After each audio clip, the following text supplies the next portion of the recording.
The Dave Hooker Show. A presentation of Off the Hook Sports. Objective insight, expertise, top guests. Available on YouTube, Apple, Spotify, and the Off the Hook Sports app. Download now for free. Also available on offthehooksports.com. I compute and obey. Now to Dave Hooker. Ready.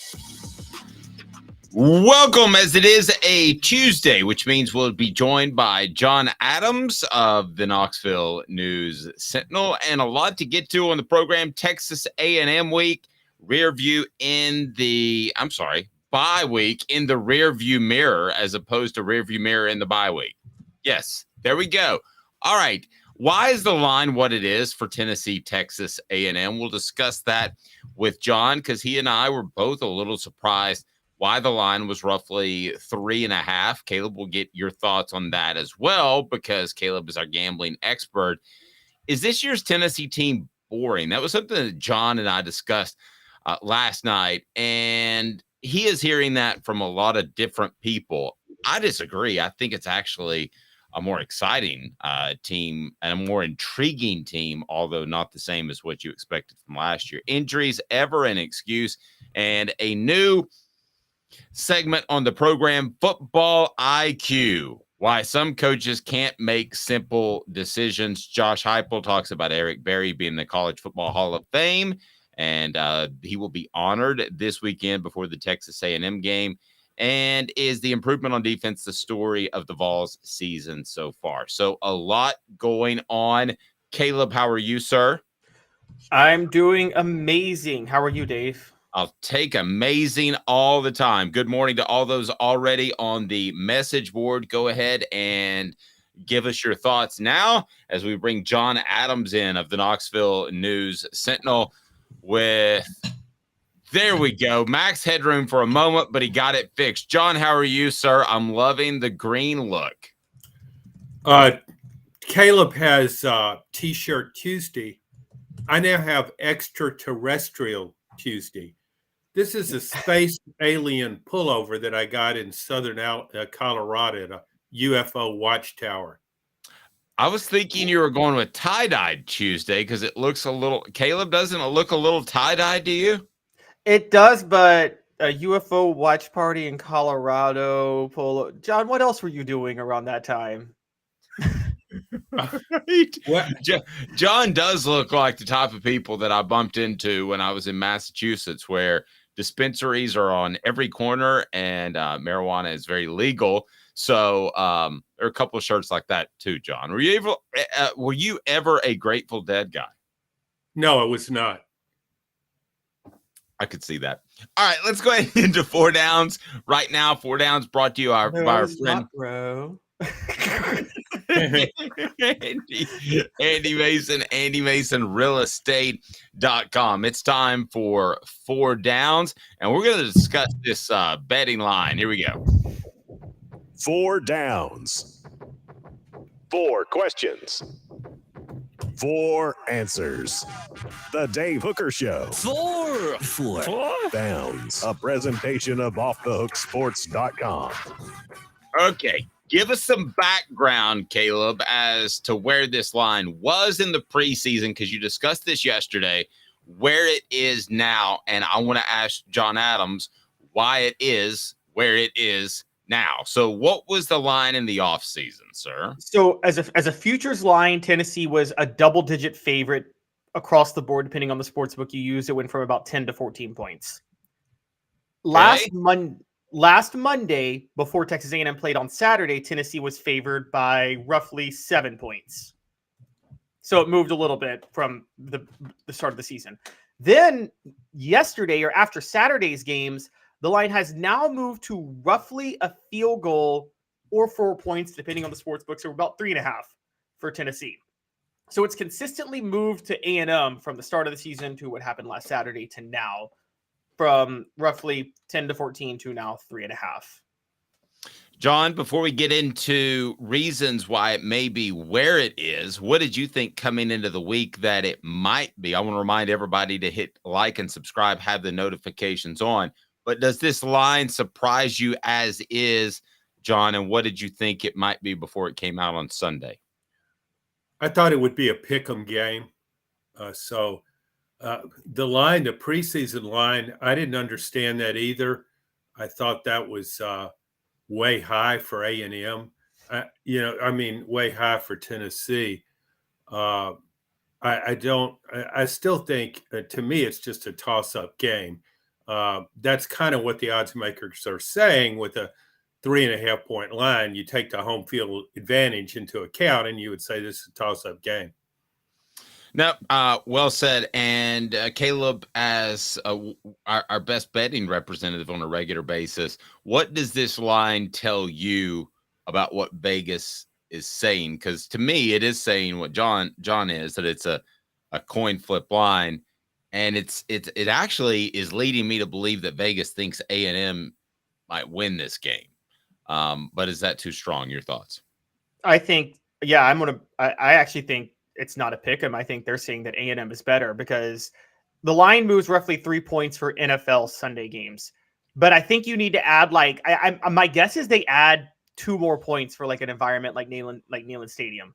Like if a line moves 3 points for an NFL Sunday game, shouldn't it move 5 points for Neyland Stadium in that environment or something like that? And then you add in the fact that Tennessee is coming off a bye and A&M just played a tough game. I'm sure Vegas takes that into account. So we're talking another couple points. I think exterior factors, the bye and playing at home, you're talking about the line moving 7 points to me in Tennessee's direction. So I think they think all things equal on a neutral field, Texas A&M wins this game by 3 or 4 points. John, your thoughts on that? I think Caleb is right on the money. Oh, I agree. If you look at Texas A&M's depth chart, look at Tennessee's depth chart, Texas A&M has a better team.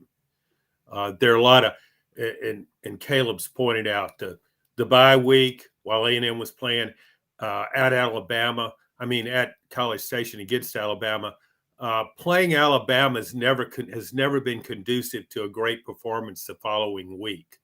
I can't cite any stats on that, but teams often don't fare as well. There's sometimes a hangover effect from playing against a very good and very physical team as Alabama is right now.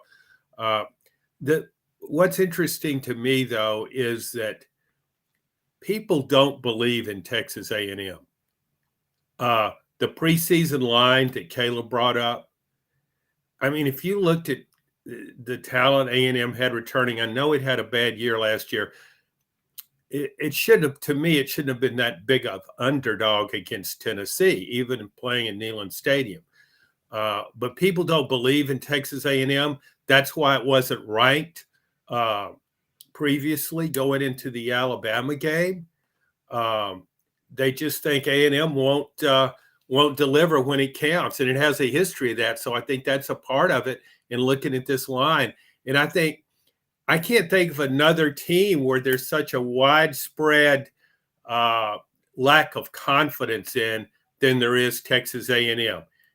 And that's come about through results on the field. It didn't just happen. A&M has proven itself to be an underachiever. But when you start breaking down position by position, Texas A&M is a better team than Tennessee. It's got a more talented roster. It's also played a tougher schedule. If Texas A&M had played Tennessee's schedule, it would be unbeaten right now. Let me ask you this. You say better team. Are you not taking into account coaching? Because you said better roster, but better team. No, I'm talking about, I'm talking about just talent, players on the field. No, Jimbo as a coach is clearly in decline, and Josh Heupel is regarded as one of the best offensive coaches in college football. So Jimbo Fisher at one time was considered sort of an offensive guru. That might be overstating the case, but he had really good offenses. He's not anymore. Bobby Petrino has certainly helped, but still, this A&M team, I really thought A&M would beat Alabama. Clearly wrong about that. But the line favored Alabama, and I thought that line, too, was a testament to the lack of faith people have in A&M. Playing at home, I don't think there was great disparity in talent between Texas A&M and Alabama. Alabama's better coached. No, I'll give you credit. I mean, the roster, if you want to talk about the roster and the actual players, A&M stacks up right there and is probably better than Tennessee. But as a team, I would take Tennessee, and I don't have a problem with them being favored. I actually might be in the minority here. I would have them as a 5 or 6 point favorite. But let's get into that with 4 Downs, brought to you by Andy Mason, AndyMasonRealEstate.com. Cooper, what do people need to do? Cooper Mays here. Hit like and subscribe. They can do that and turn the notifications on. What down, Coop? Coop here. First down. All right, home field advantage for Tennessee. It's turned into one of the toughest places to play again. How big of a factor is that? Caleb, let me start with you. What is that worth? I remind you that 4 Downs brought to you by Andy Mason, AndyMasonRealEstate.com. Over 40 years of experience. He's my realtor, should be yours right there in Tennessee, buying or selling real estate. Andy Mason, realestate.com. So, Caleb, what's home field advantage, particularly at Neyland, worth? You said you hinted at 5 earlier. Yeah, I said it's 5. I said if you're going to give 3 for the NFL, you need to give 5 for a place like Neyland or the Swamp or anywhere like that. John, I don't have a problem with that, but based off that, we're saying that Vegas thinks in a neutral site that A&M might even be favored by a half point or point. Yeah, I agree with Caleb. It hasn't always been that way. The crowds at Neyland Stadium under Josh Heupel remind me of the crowds in Tennessee's 1998 national championship season. It has that kind of an impact on the game, and that's a tribute to what Heupel has done with the program. And we can go back, and before Heupel, I mean, there were some home games there at Neyland Stadium where I didn't think the crowd was much of a factor. Certainly not as much as you would see at Florida at times, or Alabama, or Auburn, or LSU. But now put it up there, right up there with anybody. I think the swing, if you were playing this game at College Station, I would probably pick Texas A&M by 7 points. Wow. Play it at Neyland, I would pick Tennessee to win by 3, about what the line is. And for those that don't know, that's a big swing. Yeah, John, for those that don't know, A&M, since it's a fairly new team in the conference, is an incredibly tough place to play. I'm sure most people know that, but just in case. All right, what down, Coop? Cooper Mays here. Second down. Okay, how much of this line takes into account A&M's history of choking? John, let me begin with you. Oh, I think it's a huge factor, whatever you want to call it, choking, underachieving, whatever. And I think that's what the line last week took into account. Again, playing in front of a home crowd of 108,000 people there at Cal Field against an Alabama team that really hasn't been overly impressive, with questions at quarterback and on offense. You would think the crowd could be a huge factor. And it forced 8 false start penalties on Alabama. 8. And Alabama still won the game. So, yeah, that's, to me, is it's just a lack of belief in Texas A&M. Yep. Well, Caleb, they've proven that over the years, that a lack of belief is probably the right direction to go. Yeah, I want to say it's having an impact, but I might disagree with you guys, because last week Alabama covered against Texas A&M. It was a Texas A&M it was Alabama minus 2.5, I think was the line, and they ended up winning by 6. And despite that, Vegas moved the line towards Texas A&M after this weekend. So because remember, like I said last week, Tennessee was favored by 7. Now they're favored by 3. So why did they move the line towards Texas A&M after A&M couldn't cover Vegas's own expectations last weekend? I think the people in Vegas thought A&M would probably lose by 10 points, and they were impressed that they only lost by 6, maybe. Yeah. So even though they set the line at 2.5, they thought 10. What down, Coop? Tennessee center Cooper Mays here. Third down. A&M playing a backup quarterback. How big of a factor is that in this line? Well, sure, it's always a factor, but I thought Max Johnson's probably the second best backup in the SEC going into the Alabama game. He didn't get any help. He looked like Spencer Rattler behind South Carolina's offensive line, constantly had to throw off his back foot. If you give him time, I think he can be very effective. He's got a good touch on the deep ball. He can scramble. make plays. I think he's a really good backup quarterback. I think he would start for some teams in the SEC. However, the difference in him and Connor Wegman, I don't think it's as significant as it is between most first and second team quarterbacks in the SEC.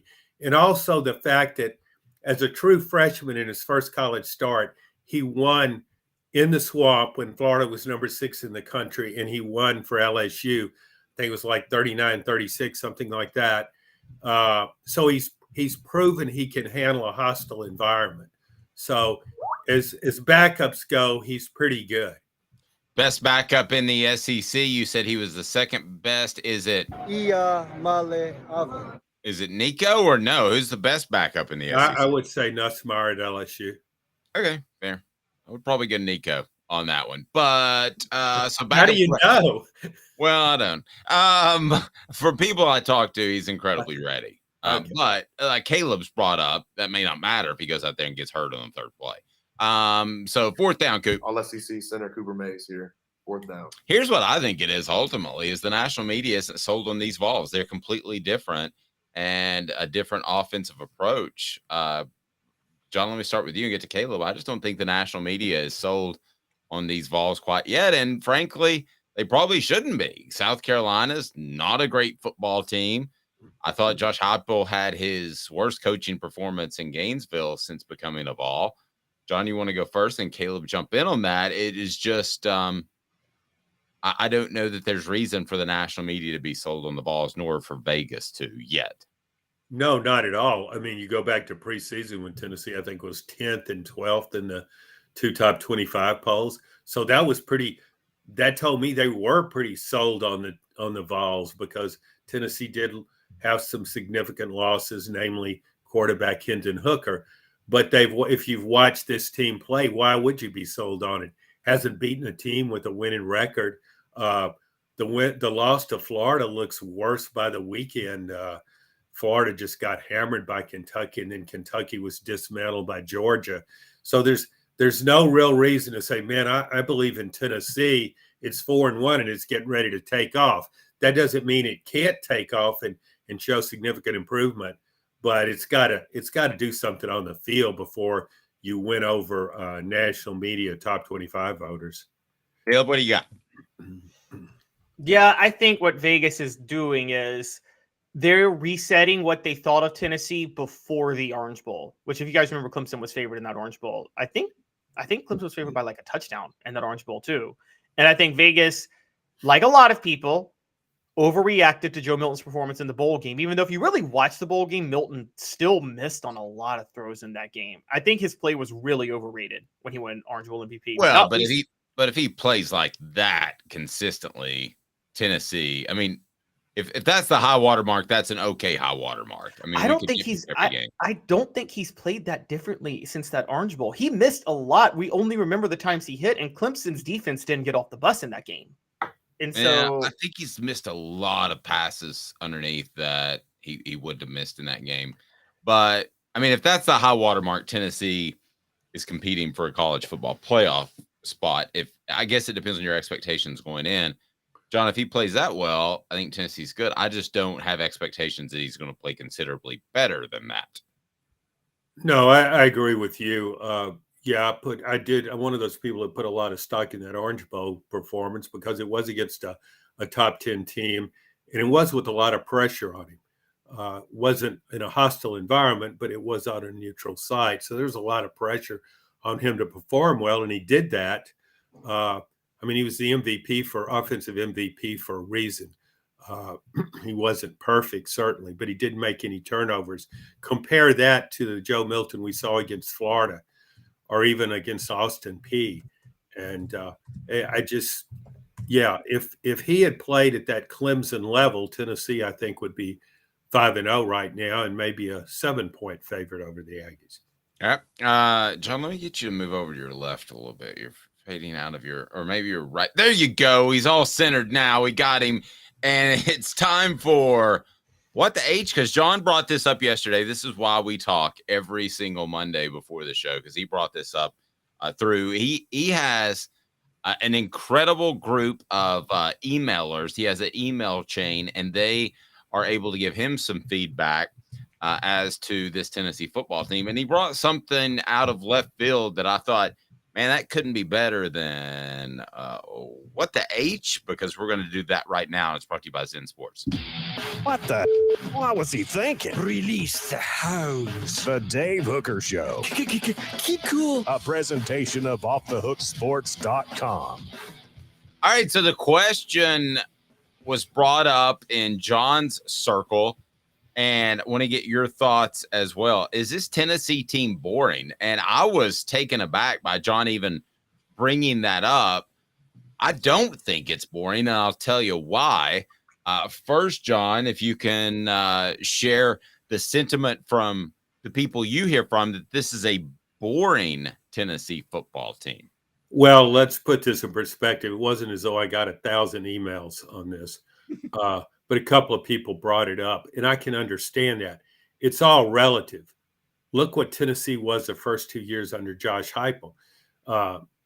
Tennessee's averaging 10 points per game fewer than it did last season. It's ranked. It was number 1 in yards per game. It's like 21st now in yards per game.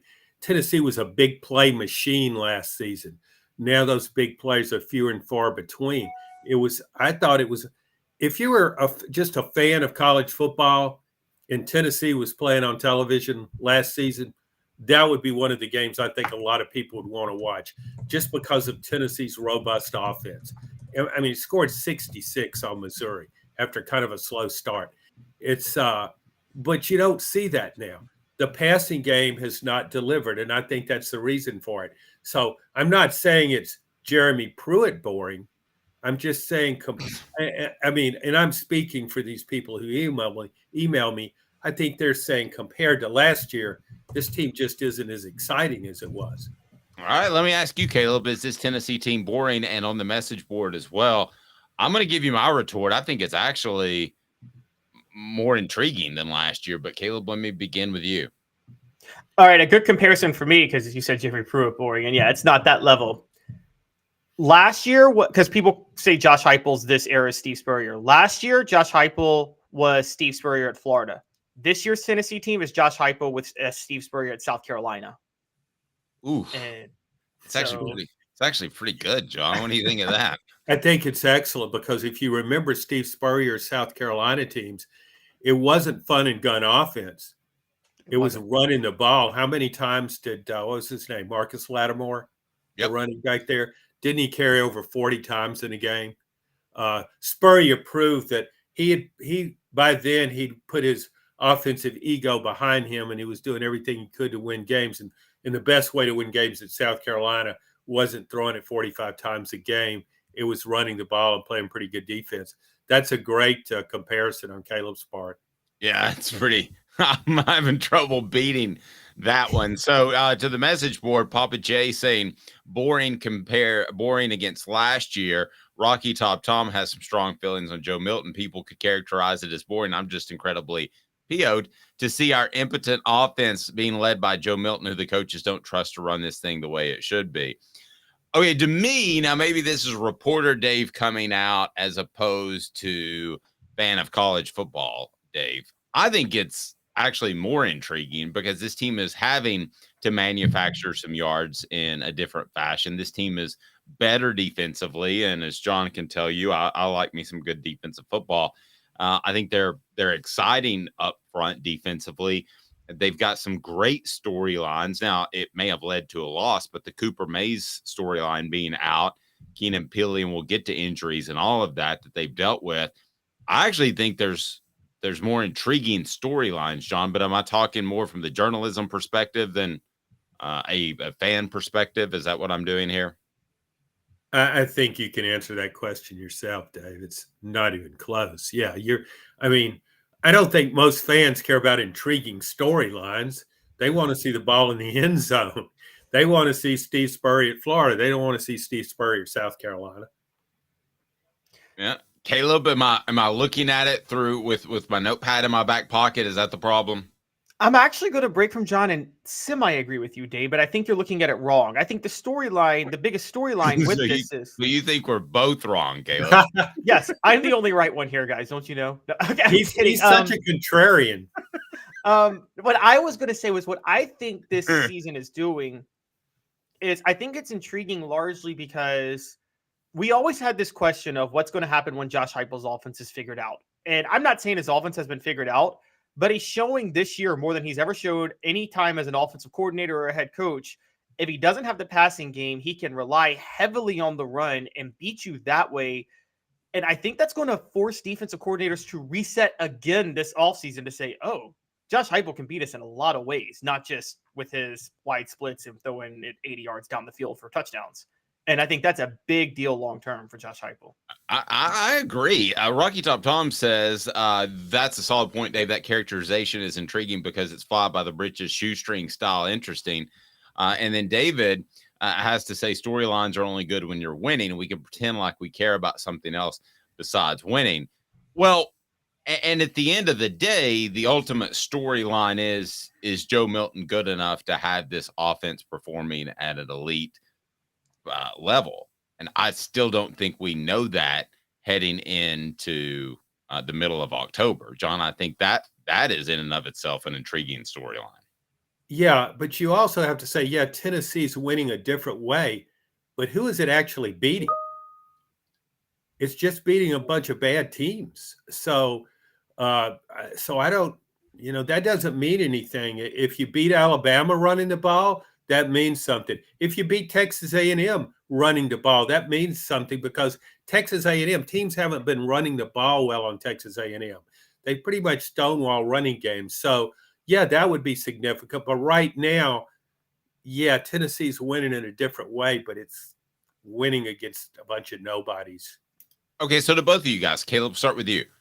If Tennessee beats Alabama, okay, let's not make the jump to Georgia, but they beat Alabama in this boring fashion, am I more right that the storylines are intriguing because they led to a win in Tuscaloosa without the high-flying Jalen Hyatt catching 5 million touchdown passes?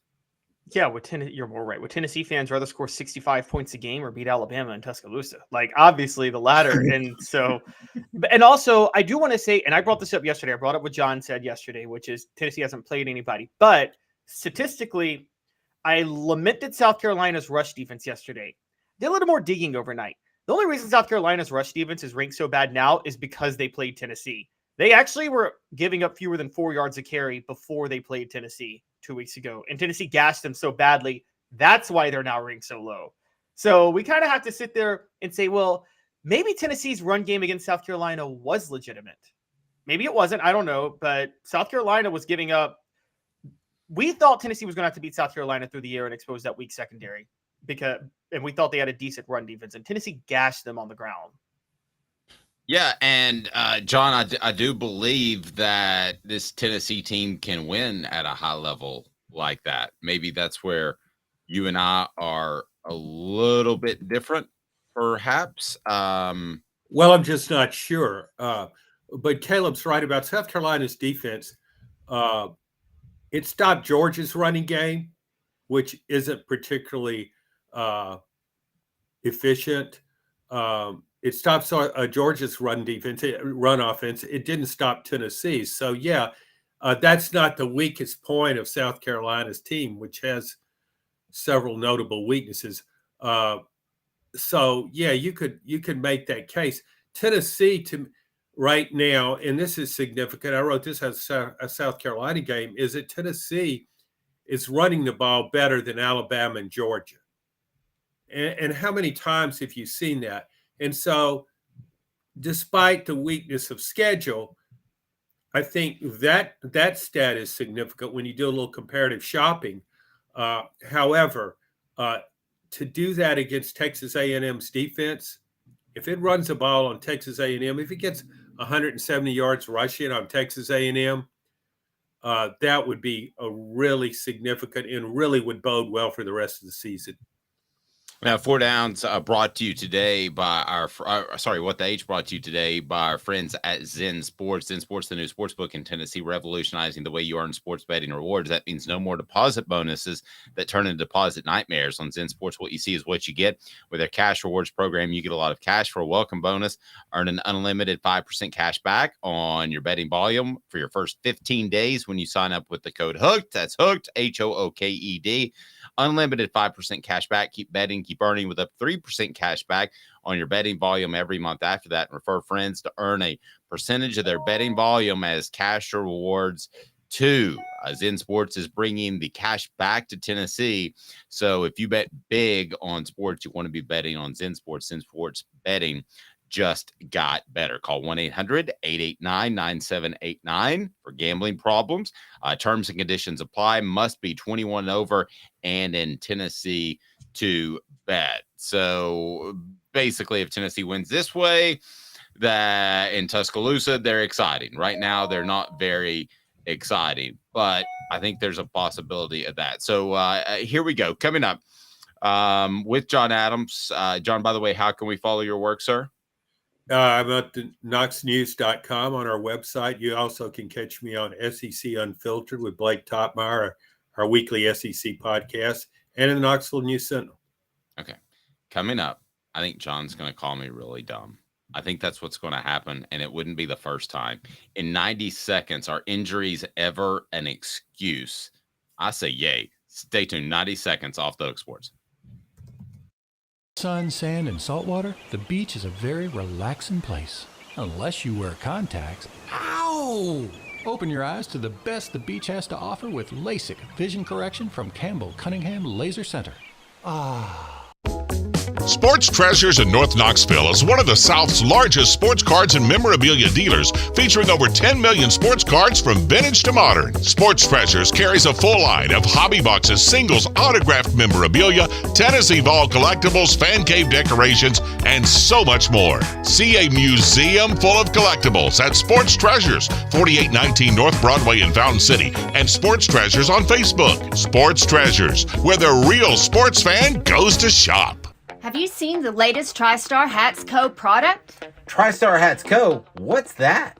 You know, those really cool hats, shirts, tumblers, and even license plates with 3 stars like the official Tennessee flag and stripes like the American flag. Pretty patriotic if you ask me. Ah, gotcha. Seen those. Those are cool. Where can I get them? Simple. TriStarHatsCo.com. And if you order now, there's 10% on any order $50 or more. Plus, use the promo code HOOKED. With the promo code HOOKED, you get 10% off. That's hooked. And don't forget free shipping with any order over $50. Stock up at TriStarHatsCo.com. That's TriStarHatsCo.com. There are plenty of wannabes out there, so make sure you go to TriStarHatsCo.com for the best quality and customer service. Will do, and I'll be sure to use the promo code HOOKED. That's hooked when I do, to save an additional 10% off. TriStarHatsCo.com. TriStar Hats Co. is a trademark of TriStar Hats Co. LLC. Any use without express written consent is prohibited. You're listening to The Dave Hooker Show, a presentation of OffTheHookSports.com. The internet is full of pictures of each and every one of you. Available on YouTube, Apple, Spotify, and the Off the Hook Sports app. Download now for free. Is there nothing you people can't do? Also available on OffTheHookSports.com. Every once in a while, I will bring something up with John Adams, and I'll get oh, come on, Dave. And I got one of those last night. Today's tough question will involve you. Go ahead and call me the excuse maker, but here we go.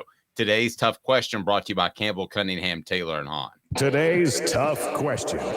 Take a side. Take a stand. The Dave Hooker Show, a presentation of OffTheHookSports.com. All right, guys, are injuries ever an excuse?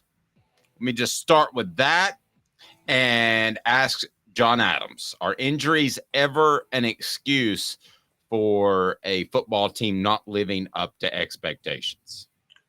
Sure, they're an excuse sometimes, but you frame that question within the context of Tennessee's injuries. I do want to get to that. Okay. But for instance, Aaron Rodgers getting hurt with the Jets in the fourth. Yeah, that's an excuse. Yeah, then basically you're not going to achieve what you wanted to. So, Caleb, what are your thoughts on how often injuries can actually be a real reason, I guess I should say, and not an excuse? And then I want to get specifically to Tennessee. Yeah, it's a case-by-case basis, but they can definitely be an excuse. I would say you guys both covered the 2002 Tennessee team. I think Philip Fulmer had an excuse that year because I think it was just a barrage. It was like 20 years of injuries rolled into one season in 2002. And so they are. Is it a fair reason for Tennessee having dropped a game and not playing at their best at various times? Austin Peay comes to mind. John, is that a fair reason or is that just an excuse? I think it's more of an excuse. It's also a reason. Cooper Mays being out starting center, that affected Tennessee's offense, no doubt about that. But if it had lost to Austin Peay, you couldn't blame it on the absence of center Cooper Mays. And I don't blame the loss to Florida on the absence of Cooper Mays because every team incurs injuries. It's just part of football at the NFL level, at the SEC level, wherever. And this is a very physical league. When you lose a starting quarterback, that's when you're worried about your season being sabotaged by injuries. But there's sometimes, and Caleb brought up an example of the 02 team. I remember Tennessee's 04 team when its top two quarterbacks were injured, and it ended up playing in the SEC championship game with a third-string quarterback, Rick Clausen. So you would say, oh, my gosh, there's no way Tennessee can win after losing two quarterbacks, and it still managed to do so. So, yeah, injuries can be an excuse, but for Tennessee, these injuries haven't been significant enough. Losing Keenan Pili, a linebacker, yeah, he was their best player at that position, and that hurts some. And losing Brew McCoy, that hurts the receiving core. But you can't say, oh, my gosh, the season's over. You can't achieve your goals without those guys. I don't believe that. If that's the case, then your roster wasn't well fortified enough to begin with. Okay, the second part of what you said is what I wanted to address. And Caleb, let me get to you. The roster is not fortified to where it should be. Now, that's a different argument, okay? But I think injuries with this team are an excuse for why they have one loss, because I think they win at Florida with Cooper Mays. I think Keenan Pili, even though they played fine without him, handled a lot of the defensive costs. I think Brew McCoy is a big deal because there is no way in this world that Nimrod, Webb, or Ramel Keaton are going to dictate coverage like a true number one receiver does. So it's not going to open things up on the other side. So if Tennessee were to lose 3 or 4 games this season, I think you have seen enough, Caleb, that you could point back to and you could say, always remember that 2023 season, they did have that bad run of injuries. I'm not saying it's time to go 6-6, but Caleb, I think they're to the point where it has to be factored in when we tell the story of this season moving forward. The one area where I wouldn't factor it in, though, is I do put a lot of blame on Josh Heupel for this point not having had a backup center ready to go. And I think this is year 3, and he's put all his eggs in Addison Nichols being ready to go, and he clearly wasn't. So he's forced to Volley Lane. And I've been on this about Josh Heupel for a while. Josh Heupel, the play caller, no issues. Josh Heupel, the talent evaluator, it's like everybody's asking about Bill Belichick right now with New England and him struggling. I'm like, I don't think Bill Belichick, the coach, is the problem. Bill Belichick, the GM, is the problem. He's not making good personnel moves. And I think that is where the Cooper Mays injury is not an excuse. Because the reason it became a factor was Josh Heupel has not done what he needs to do to make sure there was a backup ready to go. The Brew McCoy injury, yes, he's a rare talent. I don't think that's an excuse either, though, because you have 3 other 4-star wideouts who you recruited. So if you can't find a replacement for Brew McCoy by this point, again, that's a talent evaluation issue. And that needs to be called out. John, I think that the answer to my question will come pretty quickly. If they have the ability to turn in another Brew McCoy, as they did last year when Cedric Tillman got hurt, if Kalen Webb or Chaz Nimrod are one of those guys, then Tennessee's fine. I don't have any premonition that they'll be those type of guys. And so I guess largely my assertion, it remains to be seen, but I don't think they have another guy that's going to be able to move defensive secondaries around. Well, again, that speaks to Caleb's point. You've got to think in terms of what happens if this happens. What happens if we lose this guy? What do we do then? It's not. Cooper Mays is. You could say is an All SEC center. We say that on this show repeatedly. Brew McCoy is not an All SEC wide receiver. Keenan Pili is not an All SEC linebacker. I can cite other teams that have had more significant losses. Georgia, for example, lost a really key running back in Branson Robinson for the year. I think he would have been their leading rusher. McConkey has hardly played this season because of injury. He's their best wide receiver, an all SEC caliber receiver. And you can go on, you can look at any team.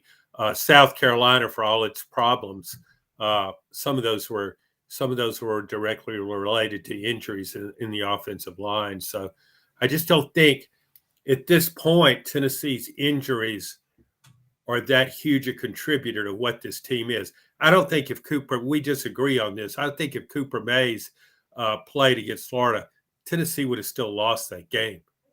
Tennessee's defense was a problem in that game. And if you remember, quarterback Graham Mertz for Florida was playing with a hurt hand in the second half, and that affected, I think, the play calling for Florida, which was picking apart Tennessee's secondary in the passing game before that. So what do you specifically on that, Caleb, what do you think if Cooper Mays plays? Does Tennessee beat Florida? Remind you that portions of the program brought to you by Campbell, Cunningham, Taylor, and Hahn. Enjoy life better when you see better. Local vision service for LASIK, cataract surgery, and regular eye examinations. ccteyes.com. ccteyes.com. I've had LASIK, no contacts, no glasses. Absolutely love it. So let me backtrack a little bit because I thought John and I agreed on that, but we don't. Do you think Tennessee beats Florida with a healthy Cooper Mays from the get? Yeah, I break with John on that. I'm with you, Dave, because I think that one of the reasons Tennessee's defense, now, to be fair, Tennessee's defensive line, and I've said this for a while, the edge rushers didn't get off the bus that day either. I mean, Tyler Barron and Roman Harrison should have taken a long shower after that Florida game because they didn't bother to show up for that game. But I will say that part of the problem was after Florida scored that first touchdown, Tennessee had a 5-play drive, a 2-play drive, a three and out. And the reason was they couldn't run the ball at all. They averaged fewer than 4 yards a carry in that game. Jalen Wright himself was the best runner, and he averaged 3.5 yards a carry, I think. And I think this Tennessee defense plays off the offense getting a lead. And the longer you put them on the field, which the offense couldn't stay on the field in the first half, nor could they build a lead, the more things are going to unravel for that defense. John, going back to your roster comment that there should be somebody behind them to just immediately step in. And when you saw Alabama at its best, it was like, oh, the Bryce Young guy is going to be great. He's probably going to win a Heisman. I mean, there was just no doubt for the longest period of time that they were going to plug and play. So we are in year 3 and there is a transfer portal. So should Tennessee fans be concerned at all about the player development as of late, but that the roster is not at an elite level if it's not what you suggested earlier? Well, I think Tennessee has to be more aggressive and do a better job evaluating in the transfer portal. Looking ahead to the 2024 season, particularly addressing issues in the offensive line. We talked about this before, where there are a lot of seniors on this offensive line, including some as backups, that Tennessee has got to hit the portal really hard this offseason. And perhaps it will. You can't count on freshmen coming in and helping you greatly in that area. So, yeah, I think we expect teams to be good right away now, and Josh Heupel has done that. I still think what he did, I mean, he developed.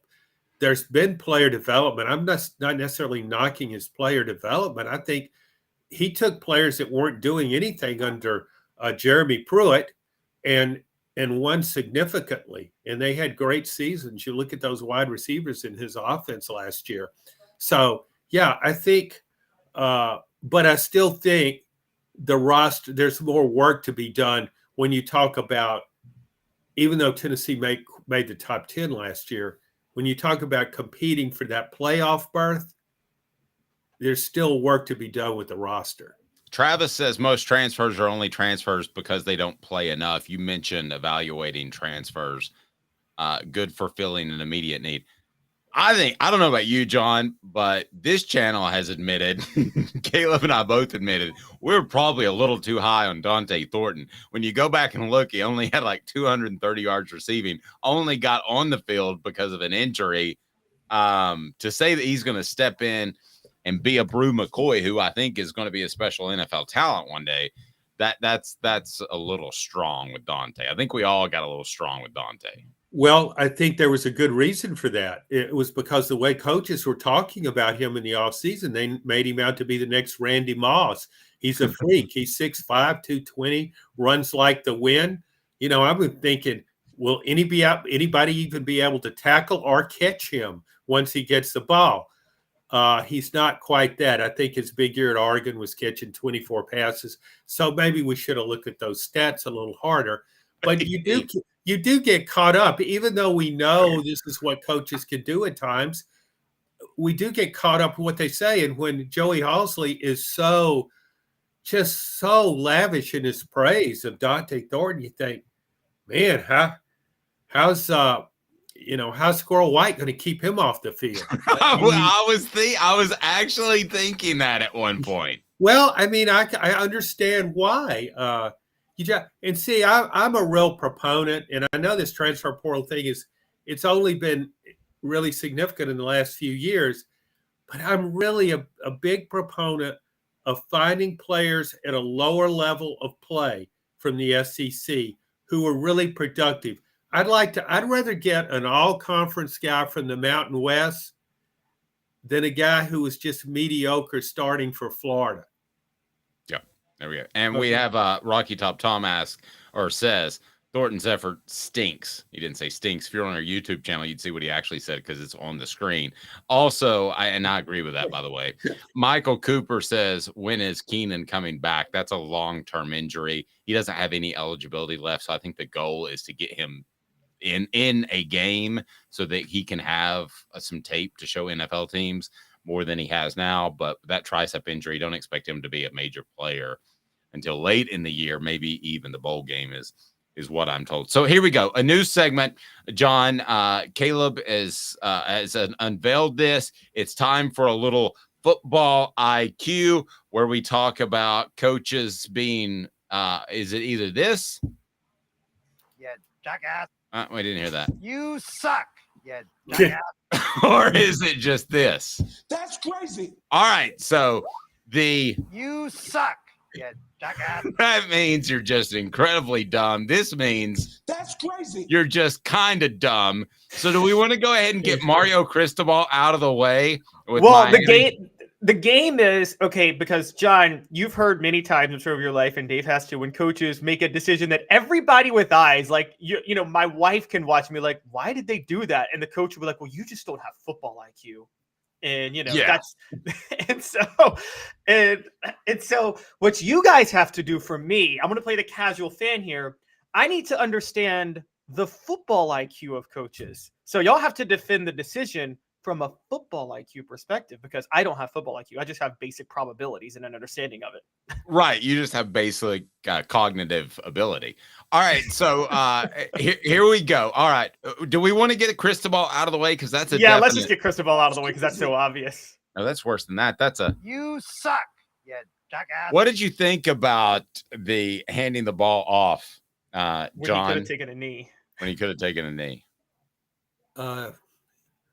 I don't try and figure out what's going on in coaches' minds on game day. You got to keep in mind that these guys, football is all about preparation. And you get into, but when you get into the game, it's about thinking on your feet. And I think sometimes people go, well,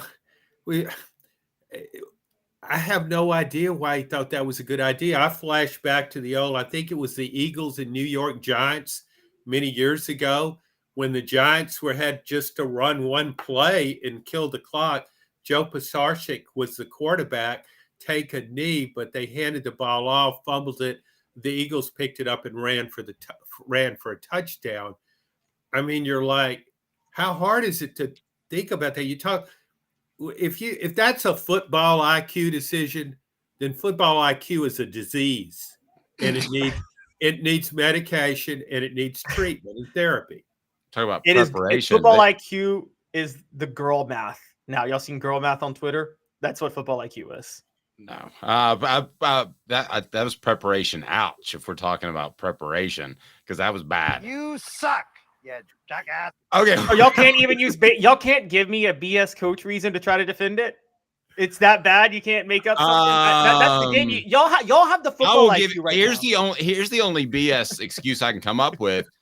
My name's Mario Cristobal. I did not think that we would ever have the lead, so I have not practiced the victory formation. That's all. What's one of the most famous plays in Tennessee football history is a product of Houston Nutt's football IQ. Yes. When Clint Sterner, two things amazingly stupid happened on that play.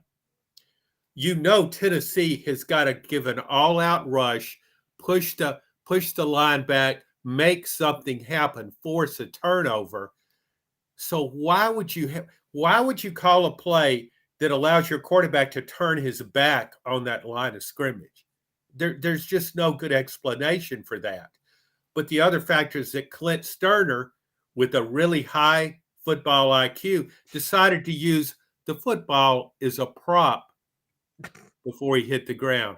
Oh, I'll brace my fall with the football. Oops, it's gone. So there are just so many examples of this. Some of them aren't as flagrant. The most amazing one to me was many years ago when Jerry Stovall, one of the worst coaches ever to grace an SEC sideline, was running the LSU show. They against Auburn, there was a slight wind, maybe 12 miles an hour. It was significant enough where you would choose to take a side of the field. But LSU's captains went out for the coin toss. They chose to will kick off was their decision. I've covered a game. I've done play-by-play for a game, and Warren Sapp did that once. Where I've done play-by-play where the guy said, "We'll kick." No, I know. You defer. You don't kick. Okay, I understand that. That's a player doing that. Okay, you expect a little more from the coach. Jimmy Himes was covering that LSU team with me, and Jimmy asked Jerry Stovall afterward. He said, "Well, you have to either choose to kick off or receive." He still didn't get it. You can't choose to defend a goal. And so the next Monday, Jimmy goes out to the practice field with a rule book. Oh, no. And shows Jerry, he said, well, right here in the rules, it says you have an option of defending the goal. I mean, seriously, 8-year-olds know this. Yes. Anybody who's watched a football game knows you can defend the goal, but Jerry didn't. And then so when Jimmy put the rule book in front of him, Jerry said, "Oh, well, I know that." Yeah. Oh, okay. I don't think you did. One of the players told the defensive coordinator who was chewing him out on the sidelines. He said, "Why did you say kick off? We wanted to defend the goal." He said, "Coach Stovall told me you need to say we want to kick off." Oh my gosh! What else you got, Caleb? I'll give the Mario Cristobal football IQ defense, which is that the college football playoff takes into account style points, and he needed another first down for style points if he was going to get to the college. Oh, come on! What else you got, Caleb? All right, so let's go this one. This is my favorite one of the weekend. I don't know if you guys saw this. Arkansas, at the end of the first half, they're going to get the ball back with the chance to maybe get a last-second field goal. But out of a timeout on a punt, they have 12 men on the field. After a timeout, which gives Ole Miss a first down. I will say that's not Horrible, horrible. I will just go with the Tracy Morgan. That's crazy. How bad is that, John? But you That's, really shouldn't. That's crazy, but I'll bring up another Tennessee example on that. In the loss to LSU in 2010, when Derek Dooley was heading up the UT Brain Trust, Tennessee had on the game-deciding play not 12 men on the field, but 13 on the field. And somebody over there was counting players and just kind of got lost along the way. Yeah, that but John, that was a panic move, not out of a timeout, and it's also because they were shocked that Les Miles would be stupid enough to sub so late with the clock running. I think they were dumbfounded by Les Miles' dumbness. Well, I mean, then that's bad scouting because you know how dumb Les Miles is. That was not a chess club meeting. What else you got, Caleb? You know, Caleb just hit on something. This football IQ thing. You want to talk about coaching IQ? Here's the best example of it. Les Miles won a national championship at LSU. Ed Orgeron won a national championship at LSU. So how smart do you have to be to outwit the other guys in football? Yeah. Well, the LSU job does have its advantages. A lot of local talent. I don't know that you could do that just at South Carolina. Well, I agree. Maybe not, but I mean, how do you do it even at LSU? Ed Orgeron and Les Miles. I mean, Les Miles didn't watch the clock. He didn't know what down it was. I mean, he was Joe Biden out there. All right, what else you got, Caleb? All right, so we got number 4, and you guys, this is my hot take. Jed Fish at Arizona. He made 2 major blunders. There was a 4th and goal from the 4 in the game, and there was a 21-yard field goal. And he took a timeout because to avoid a delay of game, because he didn't want a 26-yard field goal. He wanted to have that 21-yard field goal, which could prove crucial. He also, I think, which was the one I gave him knocks for, because a lot of these were bad timeout usage, was not going for 2 after scoring a touchdown in overtime and instead sending it to another overtime. When you're a 21-point underdog and you're on the road, you always go for 2 for the win. You never play for another overtime. The probabilities are basic at that point. You're better off trying to go for 2. Oh, I agree with that. I agree with you. I was watching the game and I thought when they scored, you got to go for 2 there, because in the next segment of overtime, you'll be required to go for 2 anyway. Here's your chance to win the game against a more talented team. My gosh, what if you've got to lose? As a coach, you're always worried about, losses and how that will affect you. If you lose to Southern Cal in Arizona, is anybody gonna put you on the hot seat for that? No, it was really that wasn't crazy. That was really stupid. Yeah, I agree with that, which gives it a big You suck. Portions of the program brought to you by Harold Group Security Solutions, leadership experience, specialization, addressing problems through unique mission-specific mitigation techniques. They are highly trained individuals that make your children safer. Working with private schools now, we're trying to extend that to public schools. So go to your school administrator and say, hey, you need to check out Harold Group Security Solutions, haroldgrp.com. Give me another, Caleb. All right, we got 2 more. So this one, Washington State, when they were trailing UCLA 25-17, was driving. Cameron Ward scrambled, brought up a 4th and 1. Again, they're driving. They got 2 timeouts. They let the play clock run down from just over 2 minutes to 1:13, and then they use a timeout. After letting the play clock run down 38 seconds, when you know you're short on time. So I don't like burning timeouts to talk about 4th down plays anyway. I think that's really stupid. If you can save those to try to get the ball back, I think why would you? That's already next level dumb. But then it's another layer of dumb when you run the play clock down 38 seconds and use the timeout. So yeah. I will go ahead and give that a. You suck. You jackass. All right, John, what's your football IQ for that? Well, but here's the thing, Caleb. How many times have you watched coaches standing there while seconds tick off the clock? You're just, I mean, if you're a fan, you're screaming at the TV, call timeout. And then finally they do after 20 seconds and run off the clock. Why didn't you? I mean, and you talk about a 4th down play. these are things we talk about preparation. You have that. It's just like you have that magical 2-point conversion play that Brian Kelly used last year against Alabama to win for LSU. This magical play. Well, you also have, you go into a game, here's what we're going to do on 4th and 1 against that defense. Yep. But you don't run down the clock and then call timeout.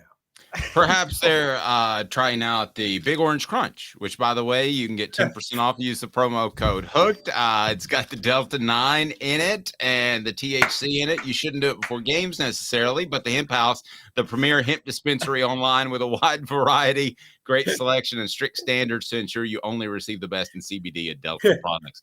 Hemp House Chat with 2Ts.com. Use the promo code HOOKED to get 10% off. How about that? The Big Orange Crunch is there, developed by Off the Hook Sports and the Hemp House. All right, Caleb, last one. Hooked on the hemp is what Papa J says. Not yet, but who knows?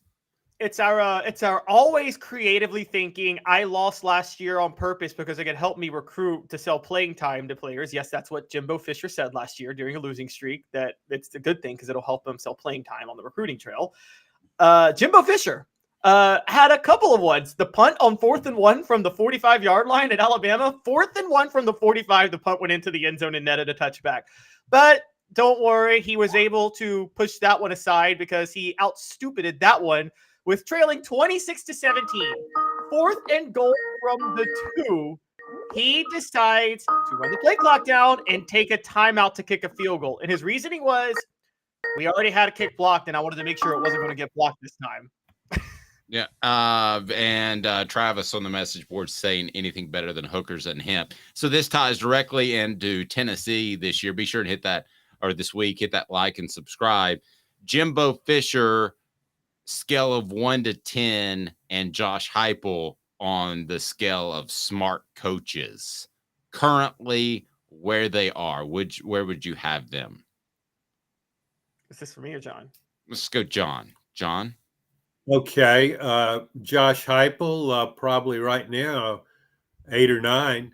Jimbo Fisher, probably a 3 or 4. I think his football IQ has declined precipitously since he was given that 10-year, $75 million contract that has since been extended and increased. He just doesn't remind me of the same guy that coached at Florida State. Offensively, I don't know. I just, and that play call, the one that struck me. I mean, I know Caleb trumped that with a later call, but that to me was the game. 4th and 1 on the 45, late in the third quarter. You've got 108,000 people screaming on your behalf. You want to get them into the game, maybe. You just gotta go for it there. What kind of message did that send to the team? Yeah, agreed. John, great stuff. How do we follow your work, sir? Knoxville News Sentinel or knoxnews.com, and check out our SEC podcast with Blake Topmeyer, SEC Unfiltered. Thank you, John. Kept you a little long as we had some good stuff to get to. I appreciate the time. Have a great rest of your day.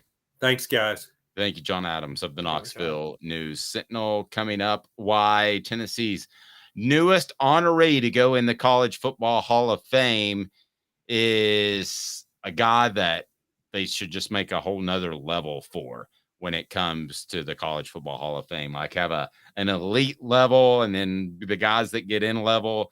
I want to get to that because he's a very special former Vol, a BFL that I know is beloved and should be. Rick Terry Jewelry Design. They want to be your jeweler looking for affordable game day jewelry. How about the Fire Opals, flashing some orange, a Tennessee tradition? RickTerryJewelry.com, RickTerryJewelry.com. Support our sponsors right down there. So we're going to talk about one of Tennessee's most beloved balls of all time. And go ahead and if you want to, go ahead and throw some balls in there that are your most beloved all times, and we'll get your thoughts. 2 minutes off the Hook Sports. Got cataracts? We can fix that.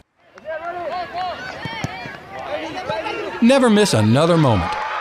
With a little help from Doctors Campbell, Cunningham, Taylor, and Hahn at cctis.com. Hi, I'm Rick Terry, and we at Rick Terry Jewelry Designs pride ourselves in the highest quality craftsmanship from a family-owned business here in Knoxville for over 35 years. At Rick Terry Jewelry Designs, we also take pride in being an affordable option for all your game day accessories, especially those fire opals. At Rick Terry Jewelry Designs, we want to be your jeweler every day and especially on game day. Go Vols! Hi, Mike Davis here with City Heating and Air, reminding you to always dare to compare. Our team provides quality local heating and air service, installation, and maintenance across East Tennessee. We use only the best equipment like American Standard heating and air conditioning for your residential, new construction, or commercial needs. Honesty, dependability, and customer satisfaction have been the cornerstones of our business since 1961. City Heat and Air. Dare to compare. These mountains hold and defend a spirit far better than moonshine.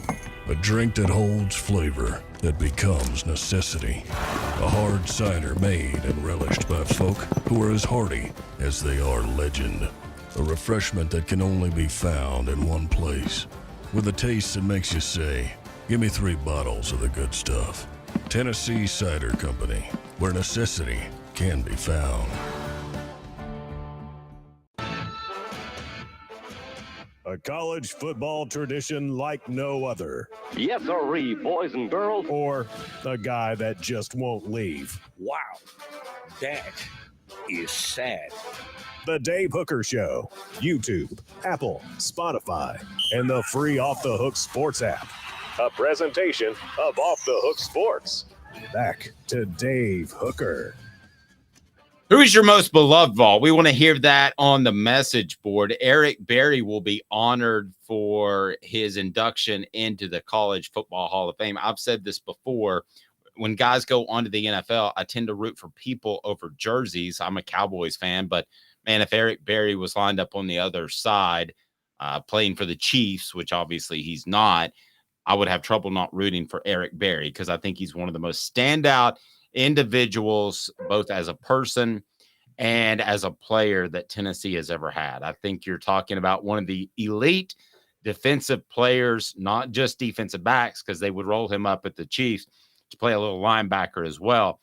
I think you're talking about one of the elite defensive players. I'm talking 8 to 10 in the history of the game. I think he would have been that good had it not been for dealing with cancer, for the ACL injury, the Achilles injury. It just seemed like when he left Tennessee, and he was hurt at Tennessee as well, Caleb, that the cards were not in his favor.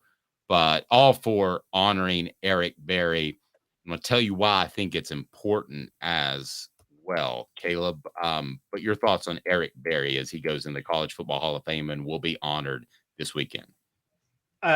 You can't say enough about Eric Berry. The regard I have for him. I think that he was a freshman and acted like, I remember that was the one year I did cover practices some, and he acted like he was a senior leader.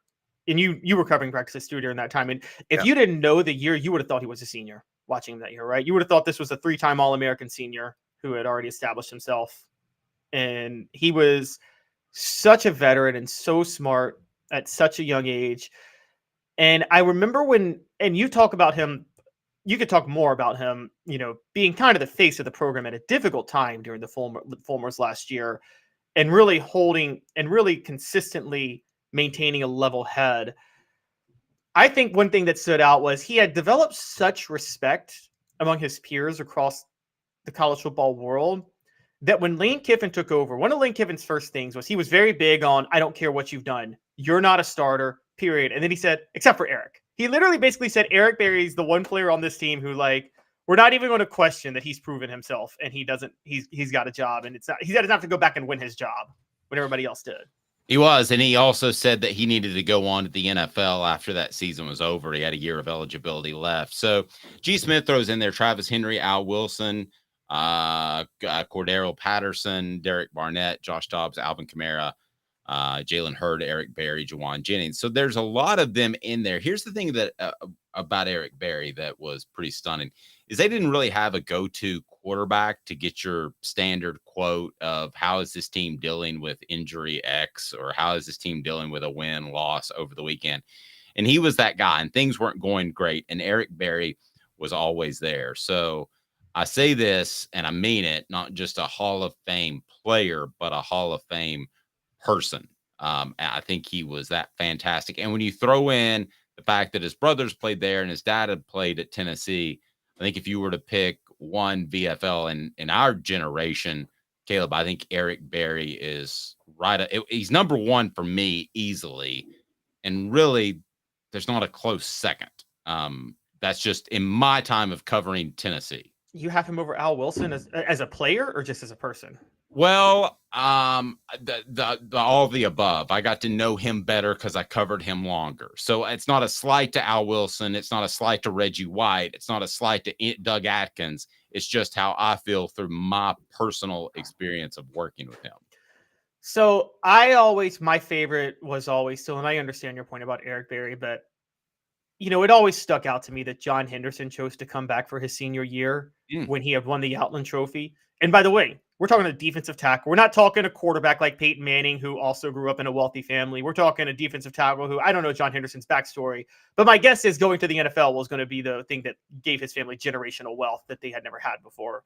Not saying they were poor or anything like that, but if you're the first in your family to go to the NFL, you're naturally going to bring in a lot more money than anybody else in the family has typically. And he was a defensive tackle putting up great risk to come back for his senior year for Tennessee in 2001 when he was an Outland Trophy winner. And Dave, I'm sure you remember covering him. My guess is he would have been a top 10 pick in 2000 if he had gone out after 2000, right? John Henderson. Oh yeah. I don't have any doubt about it. D says on our message board, Cooper Mays has a family legacy of great players. So Cooper's got to be right up there as well. And yes, his dad played for Tennessee, would have been a first round pick if not for a flukish, weird, odd injury that happened after his pro day. Also getting some love, Fred White. Now, Fred White, that's a whole different level. Sorry, Eric Berry, but that's a different level. Fred and I are friends. So there's not a lot of people that I've covered over the years that I would call friends.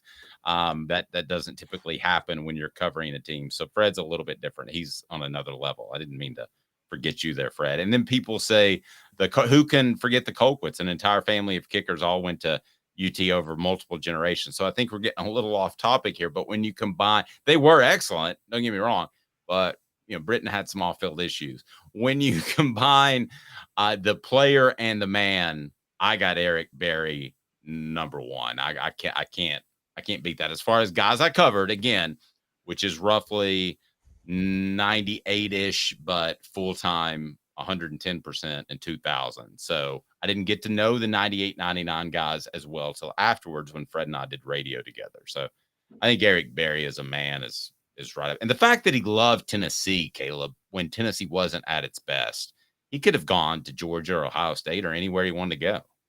I agree. And he was another guy raised in the Tennessee culture, his dad having played for Tennessee. In terms of talent and a person, you're probably right after the 98-99 year. I will say that in terms of just the person, there's still a Josh Dobbs and Juwan Jennings, who I love those guys. I'll also say, so I saw it on the message board and I want to point it out. I feel like the original of these guys was Johnny Majors, because Johnny Majors finished second in the Heisman, was a beloved player. And let's not forget this. Wins a national title at Pitt. And with a national title program at his doorstep, he decides to leave and come back home to Tennessee when the program was in dire straits at that point. And I mean, he threw away everything to try to rebuild Tennessee. Now, I brought this up when you were off last week, Dave. I don't know if you know, the NCAA is finally getting rid of their 25 per year scholarship limits. And it's only just going to be 85 at any time. The reason that's relevant is how Johnny Majors rebuilt Pitt, right? It was in 1973, that class. There were no scholarship limits at the time, and he had like 100-person class that included Tony Dorsett. Yeah, one of them was Tony Dorsett. That's how it was pronounced before it turned into Dorsett. And I've interviewed him, and he's not really sure why it changed to Dorsett, but it did. It's it used to be Thiesman instead of Theismann because it rhymed with Heisman. Sometimes your name just changed. Maybe we'll call you Calhoun. I don't. Rick Terry Jewelry Design. Again, they want to be your jeweler looking for affordable game day jewelry. Go to rickterry.com. Also, Sports Treasures, carrying over 5 million sports treasures and so much more. Follow on Facebook for the best sports memorabilia updates. Facebook Sports Treasures TN. sportstreasurestn.com. But I got nothing but love for Eric Berry and what he has been able to do. And let me tell you why it's big, guys. Eric Berry wasn't coming around when guys like Butch Jones and Derek Dooley, to some extent, and Jeremy Pruitt were the head coach. These guys want to be around because they not only see that Tennessee's winning, but they see Tennessee's doing it in the right way with the right culture. And these guys are starting to come back. And I think it's important. I think it's important, particularly that Fred White, who we do a lot of work with, is very ingrained now with the current program, because a lot of guys come to him out of Georgia and say, what do you think about school X? And he can say all the great things about school X, but if he doesn't believe in the head coach, Caleb, he's probably going to be honest and tell a 16 or 17-year-old that. Now he believes in the head coach. And I think the same thing could be said for Eric Berry and some other stars that have come back recently. Well, yeah, that's a huge deal. Something also helps, and something's helping Josh Heupel. And I'm going to point this out that's maybe uncomfortable for some people, but it deals with one Philip Fulmer. Let's be honest. Between Fulmer's firing and the time Fulmer was athletic director, there was a major split at the university with a lot of former loyalists feeling he was done wrong, who were not going to be loyal to Tennessee because of that. And whatever you think of Dooley, Butch Jones, and Jeremy Pruitt, they all had to deal with that. Or not Jeremy Pruitt, excuse me, Dooley and Butch Jones. The people who didn't like Fulmer felt a type of way when Fulmer was hired as athletic director, so they weren't necessarily fully on board with Jeremy Pruitt. Well, with Fulmer, I think Fulmer killed his own credibility so severely with his athletic director run that I think everybody's unified behind Josh Heupel, because even the biggest Fulmer loyalist can't defend him, the idea that he should be affiliated with the university right now. Yep. Based off a column that I wrote on offthehooksports.com, is Tennessee's defense the story of the Vols season so far. So let me throw some numbers at you that I think that you'll find pretty impressive, that have somehow flown under the radar. Tennessee tied for number 2 in the country with 4.4 team sacks per game. The Vols are 4th in the nation with 9.4 tackles for a loss per game. Tennessee's football team isn't perfect. The Vols listed 21st in the country with 308 yards allowed per game, but we know some of that's going to be inflated, even if the Tennessee's offense isn't what it was last year. We're talking about Tennessee, perhaps, if they can prove it against better teams, being one of the better defenses in the nation. And you wrote the headline, is that the story of the Vols season? I think it is, the fact that you're addressing those needs. So while some might think of this as a transition year, especially with the quarterback position, Tennessee is showing growth, even if the record doesn't end up to be 10 regular season wins this year. Yeah, and so, Dave, you know how I am. I hate totals numbers when you judge teams. I hate total defense. I hate total point. I mean, because that doesn't, you don't know how many possessions there are in a game. It depends on so many things. I look at points per play, points per drive, yards per attempt, along with points per game. So just points per game on the surface. Last year, Tennessee gave up 22.8. This year, they're giving up 17.8. 5-point improvement. However, you and I would agree, teams are having fewer possessions against Tennessee now because Tennessee's not doing the quick scoring as much as they did last year. Well, Tennessee last year gave up 0.298 points per play, so just under 0.3. This year, that number is down to 0.254. That's a significant drop. That's on points per play. So their defense is highly efficient. They went from 5.3 yards per play allowed to 4.4 yards per play. Now, here's the most notable one, and no one's talking about this. They've gone from allowing over 7 yards per passing attempt to allowing under 6 yards per passing attempt, and they have the 13th ranked pass defense in the country right now in terms of yards allowed per pass attempt. Remember all last year when we talked about how bad their secondary was? Their secondary is dramatically improved, and no one wants to point this out. And I am fighting a lot of people in our community, Dave, who still hate on Kamal Hadden. When you were off last week, I did some digging. You know, Kamal Hadden is top 10 in the nation in coverage grade right now of all defensive backs. No, yeah, I saw that you wrote that, and I think that people are going to throw schedule at you, as Rocky Tom has already. Yes, but you ultimately have to remember where Tennessee was a year ago. I mean, they were like at one point they were in the 118s or the 110s in defense. I mean, this is and they also just vastly faced the best improved quarterback defense. they're going to face. Yeah. Yeah, Spencer no, Rattler. they did. Spencer Rattler. Yeah. I mean, aside from aside from an SEC championship game or a college football playoff or a bowl game, yeah, I mean, as far as who's actually on their schedule, I wouldn't argue with that.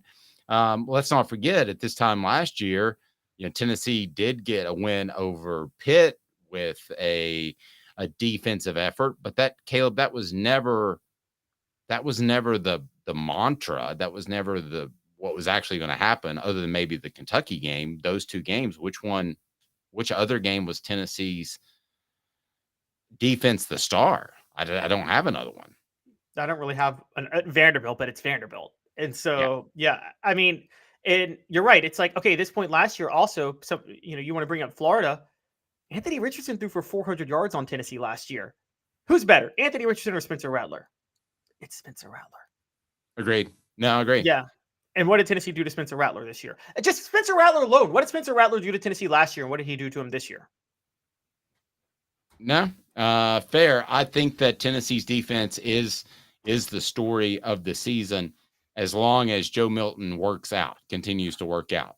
The story, if he struggles at any point and he reverts to form, then the quarterback position is going to be the issue. But when you look back in the 2023 season, I think that you'll say, when you're putting together Josh Heupel's time at Tennessee, you'll look back and you will say that's when they learned to play defense, is 2023.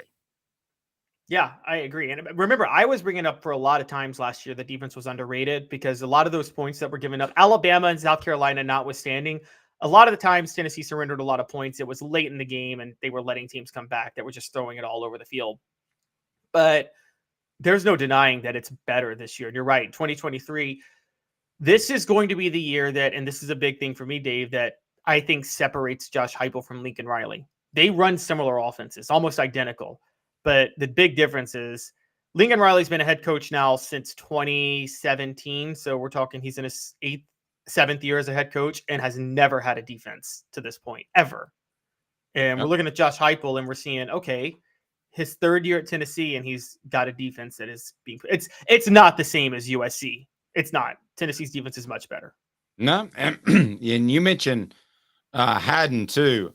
Is it time, pardon me, for Tennessee secondary just to be looked at as different than it was last year? How many times were guys covering for other guys? Now that could speak to coaching and Willie Martinez, and we can go down that path at another time. But how many guys were covering for other guys because they were out of position? I think that was happening a lot more than you think. I think Tennessee has some more semblance of order. But ultimately what they have is they have a defensive front that's going to create pressure. So you don't have to cover guys for 4 and 5 seconds. You got to cover them for 2 and 3.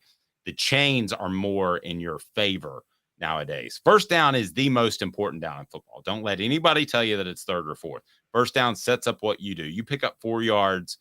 Statistically, on first down, your odds go through the roof of converting on a 1st and 10. So, there's a reason. There's a reason. For instance, the Titans have done this for 5 years. They don't even put Derrick Henry on 3rd down. They rely on him to. The whole offense goes on what can Derrick Henry get me on 1st and 2nd down. And so, yeah, no, you're right. First down matters the most. And also it helps that Tennessee, unlike USC, has a defensive coordinator who I think understands exactly how to play and complement this offense. I think it should be exciting for Tennessee fans that you have a coach that does care about defense, because Travis says Lincoln Riley could give 2 flips about defense. I think that's true. That defense is horrible. That USC defense is bad. To be a national title contender, that's about as bad as one side of the ball can get. Maybe like Tennessee last year, who almost made the college football playoff and had a bad defense. Tennessee Cider Company, the original hard cider of the Smoky Mountains. Use the promo code HAT. That's HAT to receive some free swag with your cider order, available most anywhere in the U.S. It's tncidercompany.com, tncidercompany.com. Use the promo code HAT, and you can get that just incredible cider anywhere and get a free hat. How cool is that? For Caleb Calhoun, I'm Dave Hooker. This has been a presentation of Off the Hook Sports. Hit that like and subscribe button. Give us a grade on whatever audio platform you may be on. We would love for you to recommend us to friends and more. For Caleb, I'm Dave, Off the Hook Sports, weekdays